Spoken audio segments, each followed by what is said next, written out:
right, tonight we're looking at the dark side of the internet and IT systems, cyber attacks. Earlier this month, it emerged that Transnet, the state-owned port and transport logistics company, had been attacked. It was reported that the container terminals at Cape Town's harbour had stopped working and port authorities were manually recording the movement of vessels.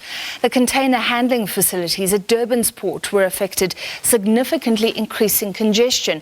Durban is the busiest container port in sub-Saharan Africa, handling around 60% of South Africa's container traffic. This week, the Institute of Security Studies warned that a joint effort is needed to prevent the attack on Transnet's port operating systems becoming the new normal, basically saying that we are now very vulnerable. To discuss, we're joined by the CEO of Worldwide Worx, Arthur Goldstuck. Arthur, thank you for being with us as always. What do we know about this attack? And it's hard to understand, for me certainly, how container facilities should work. Can you explain what sort of data was being targeted here?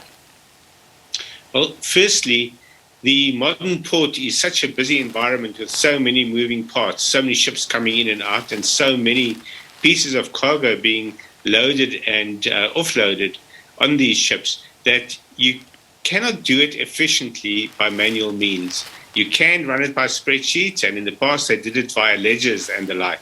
But now computer systems are essential for managing all of these operations, if you want to do it efficiently, of course. Yeah. So the best way to bring trade into a country almost to a standstill is to attack its ports.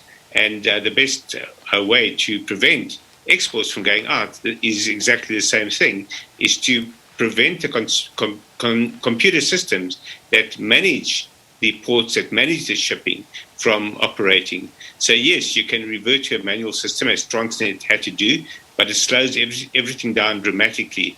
And the waiting period at our major ports is already quite severely curtailed because of inefficient management of the ports. Now you have a situation where this is set back from hours to days to even weeks. And the result of that is that many ships now avoid South Africa's ports. Yeah, I was going to say, I mean, the economic implications are huge because there were reports that ships are then looking for other ports.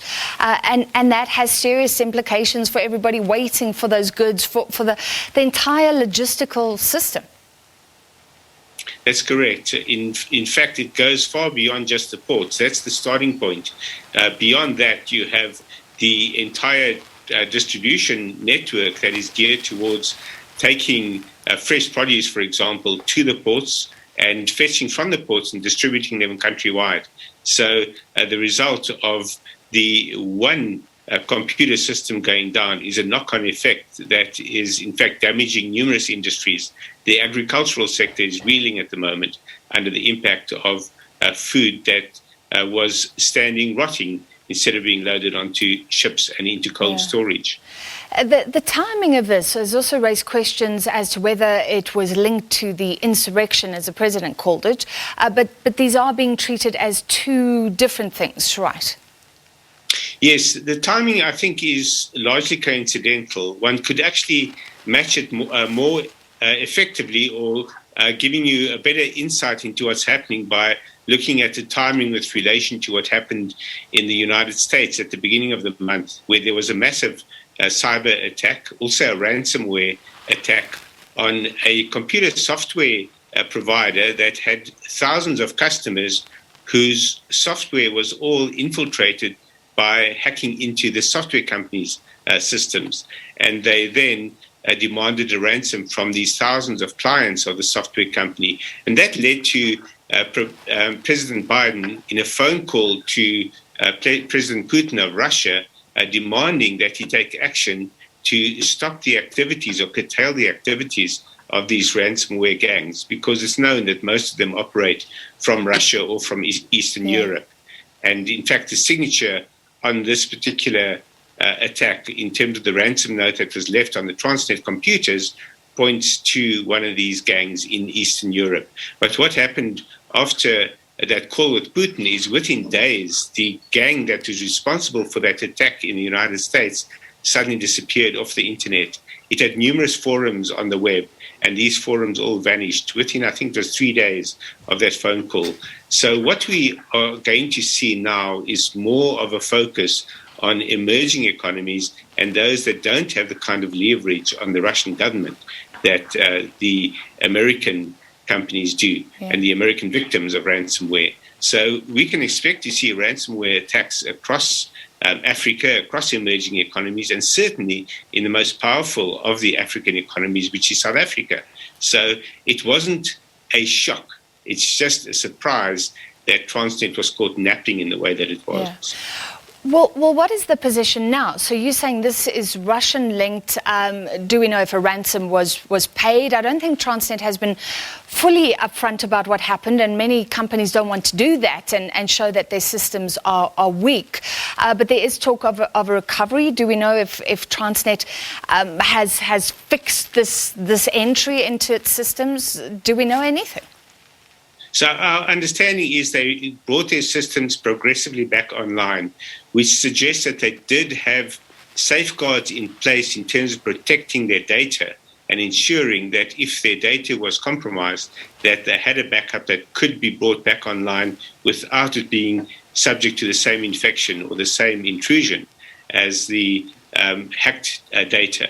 So that speaks very positively to their preparedness. The fact that they were hacked in the first place, of course, leaves massive question marks, which Transnet is not providing any answer to.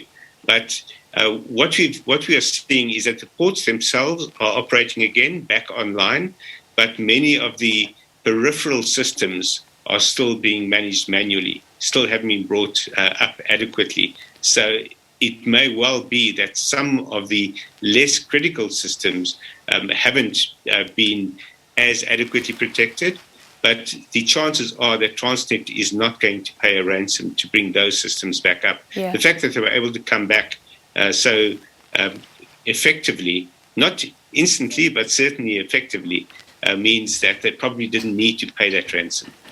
Okay, so that is some good news, but how easy would it be for Transnet to now sort of cyber attack proof the ports to prevent further attacks? Does this just involve getting the right people?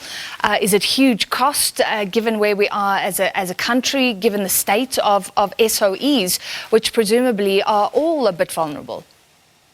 There is high cost, but that cost is nothing compared to the cost of being attacked and your systems going down. So the cost to Transnet is believed to have run into the billions of rands already. The maximum investment they would have needed to make in a fully secure cybersecurity system would have been a fraction of what the losses were. So you cannot talk about it being too expensive. It's a have to have. It's not a nice to have. And if you then have those adequate systems in place, you also have to invest in constantly testing those systems. You've got to make sure that you are intrusion-proof by testing whether your own people, for example, could intrude into the system. So essentially, you've got to make your system hacker-proof by continually upgrading, keeping it up to date, keeping it mature, and also keeping it up to the very latest cybersecurity standards. The International Standards Organization, the ISO, has in fact a very specific set of requirements to be ISO compliant for cybersecurity. And if you are fully compliant, it's very unlikely that you'll be subject to this kind of attack. Yeah. And then once you are compliant, it's at testing, which clearly hasn't been happening. Okay, well, you've preempted my last question. I was going to say, is it possible to be hacker-proof, given how clever these hackers are? If they're backed by the Russian government, that's also a concern. We hear... It's not possible, actually. Yeah. And what about individuals? I mean, we know the president's phone was targeted. Are we living in a world, Arthur, where we're just not facing up to how vulnerable we all are, companies are, governments are? That is absolutely the case. They say that the only secure computer is one that is unplugged, switched off, and locked in a safe. which of course means you can't use it. So there has to be a compromise between the complexity of your security and the utility of what you're trying to do. But that still means that you can have a very high level of security in place, and you can set the bar very high for anyone who wants to try to attack you. And for the individual, it's usually simply a case of keeping to standard safeguards, precautions, not clicking on links that look dodgy or that you're not sure what's behind them. Someone says that they are going to pay you $30 million from some fund in Nigeria. Obviously, it's a con, but people still fall for that worldwide, and they lose on individual basis. They lose hundreds of thousands of rands and dollars every month around the world. All right, thank you for that great update of exactly where we are in terms of cyber attacks. CEO of Worldwide Worx, Arthur Goldstuck.